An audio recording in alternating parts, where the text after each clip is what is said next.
జ్ఞానదంతం పీకించుకుని చాలా బాధలో ఉన్నాడు అతను. ఒక ఫార్మసీకి ఫోన్ చేసి మందులు పంపమన్నాడు. మందుల కోసం ఎదురు చూస్తూ ఉండగా డోర్ బెల్ మోగింది. ఆత్రంగా వెళ్ళి తలుపు తీశాడు. ఎదురుగా పొడవైన నల్లని జుట్టున్న ఒక అమ్మాయి నిలబడింది. ఆ అమ్మాయి చేతిలో మందుల బ్యాగ్. ఆ అమ్మాయి మందులు డెలివరీ చేసే అమ్మాయిలాగా అనిపించలేదు అతనికి. ఆకాశంలోంచి ఎవరో దేవత దిగి వచ్చిన అనుభూతి కలిగింది. ఇంతలో అతని దృష్టి ఆమె మెడలో ఉన్న లాకెట్ మీద పడింది. అది చాలా విచిత్రమైన ఆకారంలో ఉంది. హఠాత్తుగా ఆ లాకెట్ అతని కళ్ళలోకి వింత రంగుల్లో మెరుపుల్ని చొప్పించింది. అతనికి తన లోపల ఏదో మార్పు జరుగుతున్నట్టుగా అనిపించింది. ఏదో కొత్తగా తెలిసిన ఫీలింగ్. దేవుడు తనతో మాట్లాడి తనకేదో చెబుతున్నాడా అనిపించేలాంటి భావన. అప్పటి వరకు తాను ఒక పిచ్చివాడైనట్టుగాను, అప్పుడే ఏదో గొప్ప విజ్ఞానవంతమైన ఎంటిటీ తాలూకు స్పృహ తనలోకి ప్రవేశించి తనని మనిషిని చేసినట్టుగాను అతనికి అనిపించింది. ఆ వెలుగుని అతను పింక్ బీమ్ అని పిలిచాడు. ఇదంతా కథ అనుకుంటున్నారా? కాదు. Great science fiction writer Philip K డిక్కి నిజంగా ఎదురైన అనుభవం. ఎందుకు అలా జరిగింది, ఆ అనుభవం తర్వాత అతను ఏం చేశాడు అన్నది తెలుసుకోవాలంటే పుట్టినప్పటి నుంచి అతని జీవితం గురించి తెలుసుకోవాలి. మనిషిని చేసేదేంటి అనే ఒక ప్రాథమికమైన ప్రశ్నతో అనేక కల్పితమైన ప్రపంచాలను సృష్టించిన గొప్ప సృజనకారుడు ఫిలిప్ కే డిక్. అతని జీవితం ఎంత విచిత్రమైందంటే అతని కథల్ని నడిపించింది అతని కల్పనా చాతుర్యమా, అతని అనుభవాలు, ఆలోచనలు, భ్రమలునా అన్నది తేల్చి చెప్పడం కష్టం. అమెరికాలోని ఇల్లినాయిస్ రాష్ట్రంలోని చికాగో నగరంలో 1928లో పుట్టిన ఫిలిప్ పుట్టడంతోనే అసలు డ్రామా మొదలైంది. 6 వారాలు ముందే పుట్టేసిన అతనితో పాటుగా జేన్ అనే ఇంకో అమ్మాయి కూడా పుట్టింది. చాలా తక్కువ బరువుతో పుట్టి బతికిన పిల్లాడని అనిపించుకున్నా ఈ కవలలిద్దరిలో ఫిలిప్పే కాస్త బలంగా ఉండేవాడు. వాళ్ళ అమ్మ దగ్గర ఇద్దరికీ సరిపడా పాలు కొనే డబ్బులు ఉండేవి కాదు. ఫిలిప్కి ఆకలి ఎక్కువగా ఉండేది. కాస్త బలంగానూ ఉన్నాడు కాబట్టి కొనగలిగిన పాలలో ఎక్కువ భాగం ఆమె ఫిలిప్కే పట్టించేసేది. పుట్టిన 2 వారాలకే జేన్ చనిపోవడంతో ఆ తర్వాత కాలంలో ఫిలిప్ తన కవల సోదరు చనిపోవడానికి తనే కారణమన్న గిల్ట్తో బాధపడేవాడు. తనకి తెలియని ఆ చెల్లెలంటే అతనికి అబ్సెషన్తో కూడిన ఇష్టం ఉండేది. ఆమెకి నల్లని ఒత్తైన జుట్టు ఉండేదని తల్లి చెప్పడంతో అటువంటి జుట్టు అంటే కూడా అతనికి అబ్సెషన్ ఏర్పడింది. ఆమె అతని పూర్తి కాని సగమని భావించేవాడు. విచిత్రంగా జేన్ని పాతిపెట్టిన చోట వేయించిన టూమ్ స్టోన్ మీద అతని పేరు కూడా రాయించారట. చనిపోయాక అతన్ని అక్కడే పాతిపెట్టమంటూ అతని తల్లిదండ్రులు. ఆ సమాధిని చేరుకునే రోజు కోసం అతని జీవితాంతం చాలా ఆరాటంతో ఎదురుచూశాడట. తర్వాత ఫిలిప్ కుటుంబం శాన్ ఫ్రాన్సిస్కోకి వెళ్ళడం, అతని 5 ఏళ్ల వయసులో తల్లిదండ్రులు విడాకులు తీసుకోవడం, అతని తల్లి అతన్ని తీసుకుని వాషింగ్టన్ డీసీకి వెళ్ళడం, తర్వాత తిరిగి కాలిఫోర్నియాకు వచ్చేయడం అతని జీవితం అనే డ్రామాలో సెకండ్ చాప్టర్. ఇక్కడే అతనికి సైన్స్ ఫిక్షన్ మీద ఆసక్తి కలిగింది. యూనివర్సిటీ ఆఫ్ కాలిఫోర్నియాని ఒక సెమిస్టర్లోనే వదిలేసి సైకాలజీ, ఫిలాసఫీ, హిస్టరీ, సైన్స్ అన్నీ స్వంతంగానే చదువుకున్నాడు. ఆ సమయంలోనే అతనిలో కొత్త రకం ఆలోచనలు మొదలయ్యాయి. మనిషి ఎగ్జిస్టెన్స్ అనేది కేవలం అతను ఊహించుకున్నదేనా, లేక నిజంగా అతనికి కనిపిస్తున్నట్టుగానే బయటి ప్రపంచం అనేది ఒకటి ఉందా అన్న సందేహం కలిగింది అతనికి.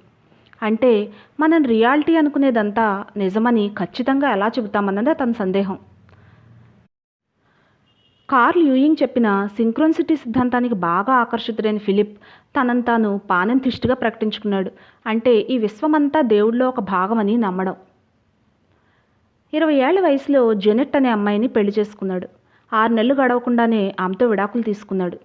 ఏడాదికే క్లియో అనే ఇంకో అమ్మాయిని పెళ్లి చేసుకున్నాడు. ఆ టైంలోనే తన మొదటి సైన్స్ ఫిక్షన్ కథ రూగ్ రాశాడు.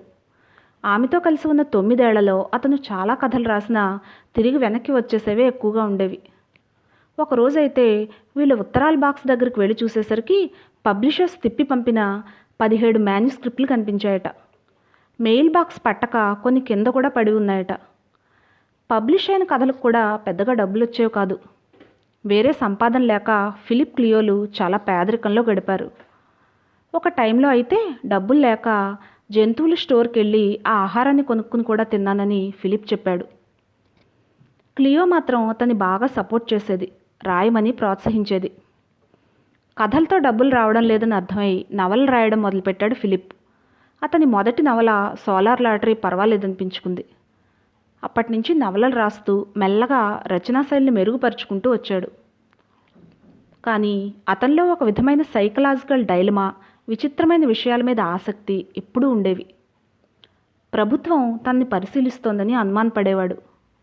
వాళ్ళ మీద వీళ్ల మీద ఫిర్యాదులు చేస్తూ ఎఫ్బిఐకి ఉత్తరాలు రాసేవాడు. అతనికి రకరకాల ఫోబియాలు కూడా ఉండేవి. నిజానికి సైన్స్ ఫిక్షన్ రచయితలకి అప్పట్లో గౌరవం, గుర్తింపు మరీ తక్కువగా ఉండేవి. మెయిన్ స్ట్రీమ్లో రాసి సక్సెస్ అవ్వాలన్నది ఫిలిప్ బలమైన కోరిక. ఎంతకాలమైనా కష్టపడి మంచి రచయిత అని పేరు తెచ్చుకోవాలనుకునేవాడు. 4-5 మెయిన్ స్ట్రీమ్ నవలలు రాసినా అవి తిరుగుటపాలో వచ్చేయడంతో అతను చివరికి ఆశలు వదులుకుని సైన్స్ ఫిక్షన్ రాయడమే కొనసాగించాడు. మెల్లగా అతనికి ఆ రచనల ద్వారానే గుర్తింపు రావడం మొదలైంది.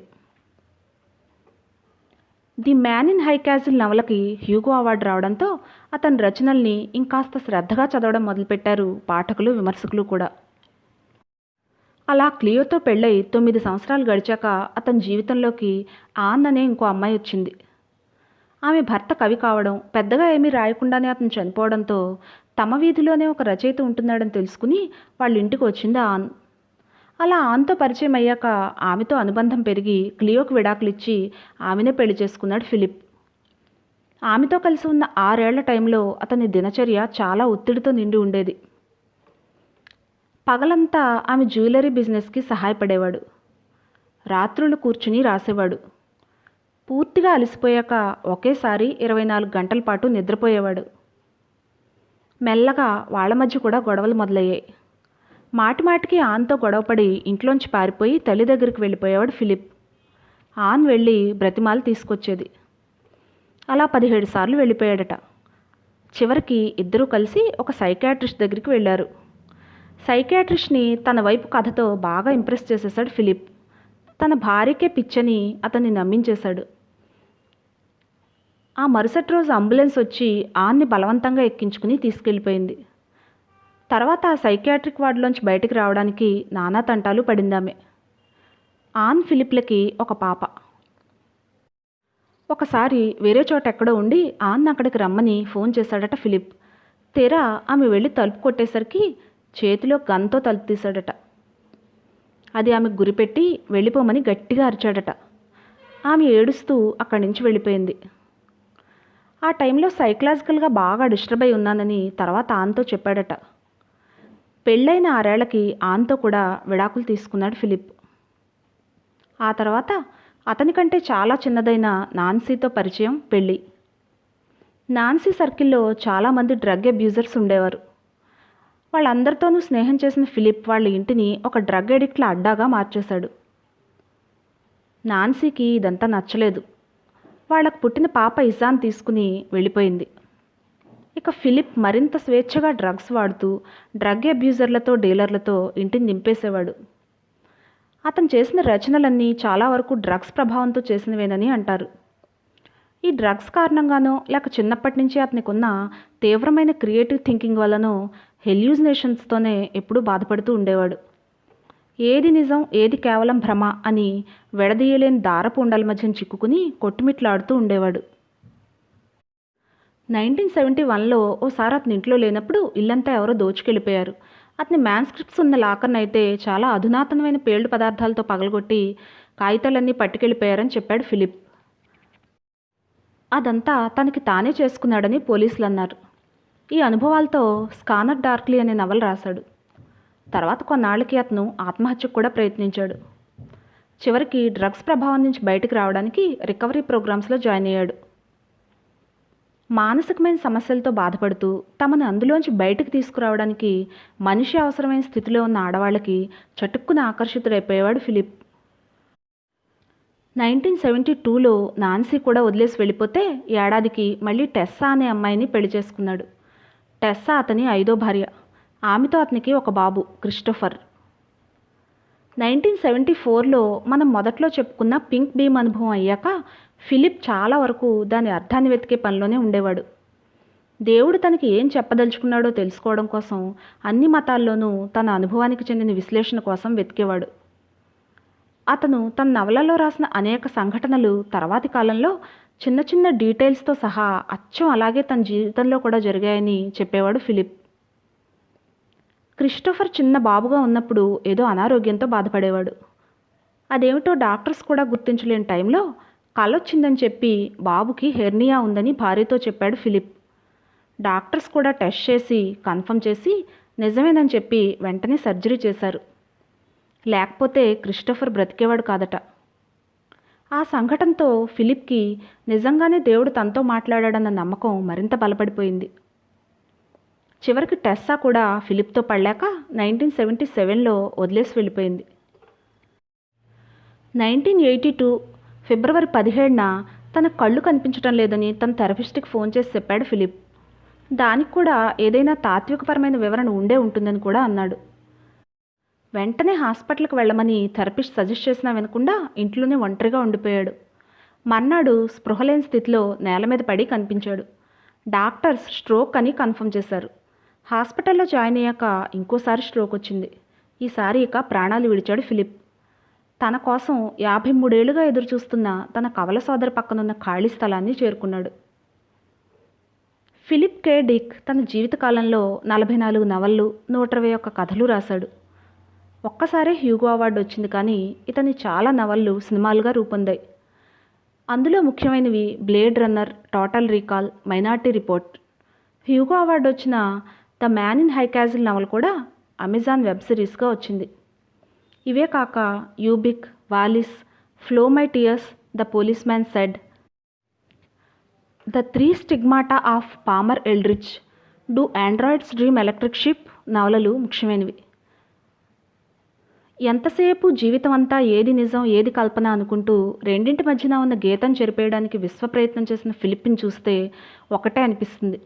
ఇలా అనేక కల్పిత ప్రపంచాలను సృష్టించిన ఫిలిప్ లాంటి వాళ్ళతో పాటుగా మేధావులు, గొప్ప కల్పనాశక్తి కలిగిన రచయితలు జీవితాన్ని నిజంగా జీవితంలానే చూడమని చూశామని చెప్పుకున్న వాళ్ళు కూడా చివరికి జీవితం ఇంత సామాన్యమైందంటే ఒప్పుకోలేరేమో. అందుకే కనిపించనిది ఇంకేదో ఉందని నమ్ముతారు, దానికోసం వెతుకుతారు. అందుకే కదా దేవుడంటే అస్సలు పడదనే చలం కూడా అరుణాచలం వెళ్ళిపోయి కూతురు సౌరిస్ని ఈశ్వరుడిగా భావించి ఆమె యుగాంతం అని చెబితే అందుకు ఏర్పాట్లు కూడా చేసింది. నేను ఫిలిప్ కే డిక్ని పరిచయం చేయాలనుకోవడానికి ముఖ్యంగా 2 కారణాలున్నాయి. సైన్స్ ఫిక్షన్ అంటే ఈ మేధావులు అనబడే వారందరికీ ఎందుకంత చిన్న చూపన్న బాధతో కూడిన కోపం ఉండటం మొదటి కారణం అయితే, తన రచనల్ని నిజం చేసుకోవడం కోసం వాటిని జీవితంలోకి లాక్కున్న అతని నిజాయితీ నచ్చడం రెండో కారణం. కాబట్టి నాకు ఇష్టమైన జానర్కు చెందిన రచయితగా ఫిలిప్ కే డిక్ పరిచయం నాకు ప్రత్యేకం. ఇక తర్వాత మరో విచిత్రమైన రచయితను పరిచయం చేయబోతున్నాను. వినాలనుకుంటే తప్పకుండా నా ఛానల్ని సబ్స్క్రైబ్ చేసుకోండి. బెల్ బటన్ కూడా ప్రెస్ చేయండి. Thank you for listening.